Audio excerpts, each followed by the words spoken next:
Now look at human physiology.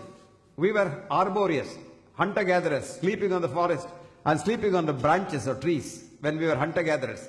And we could eat only what was available there, fruits and probably some vegetables. Now very interestingly, this was the era when we were very, very healthy.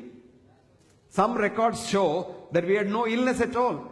All that the causes of death were two: A, old age; B, predation. No illness. All the illnesses started in the 10,000 years when we sort of started living in communities and trying to eat, not just non-vegetarian stuff, trying to eat each other. That means hating one another. Today our biggest enemy is hatred. Recently, one of my articles was published in the British Medical Journal where I said, the cause of killer diseases is your mind. The silent killer in your body is not hypertension or diabetes or cancer, but your own mind. And if this mind is poisoned and it hates someone, your own body gets the damage and not the one who you hate. Let me tell you how it happens. If I can take a photograph of yours with a biophoton camera, I can see every cell of your body, every atom of your body emitting a photon light. And when I look at that, they are so happy, dancing. If all the cells, you have about 120 trillion cells in your body. Each one of these cells loves the other cell. That apart, it loves the cells of others. My cells love Karthikeyan cells as much they love my cells. Now imagine for a minute that I hate Karthikeyan. I want to damage Karthikeyan. I want to pull the carpet under his feet. And I want to get his chair and become the director of the CBI, Central Bureau of Investigation or whatever. Now what happens? My cells get so confused. My cells say, why is this fellow doing this? Karthikeyan is a part of me. Karthikeyan is like a hand or my head or my leg. So why am I harming him? So a time comes after some time, your own cells start hating your own cells. And that is what we doctors call as autoimmune disease. And you would be surprised. I just had this afternoon a SMS from a doctor in Calcutta. She is a very highly qualified doctor, Refa Sipi. She so beautifully wrote, Professor Hegde, thank you for your article on the mind in the Royal College Journal. And I have started using that on my patients with autoimmune disease, and my patients with cirrhosis liver are doing very well. Fascinating. This only goes to show that if we start loving one another, vegetarianism, non-vegetarianism and things like that pale into insignificance. Ultimately what is needed is love, universal compassion, and that is what exactly is what is called good health. I'll give you the definition of good health.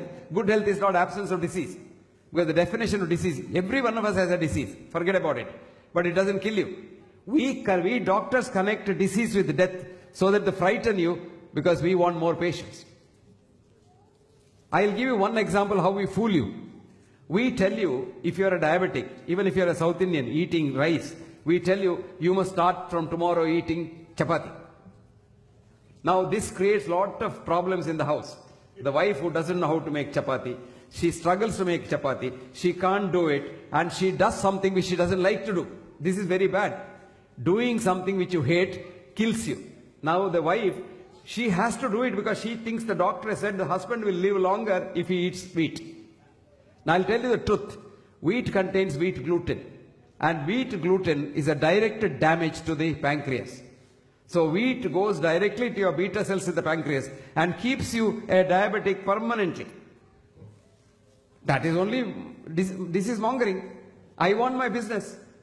If every diabetic gets better and if there is no diabetes at all, what does the diabetic specialist do? Did you get the message? So friends, don't believe anybody but believe yourself. This is the most important thing. So health is enthusiasm to work. Get up in the morning and ask yourself, do I have to go to work today? And if you are enthusiastic, you say, I am healthy. 2, enthusiasm to be compassionate. Ask yourself, do I want to help somebody today?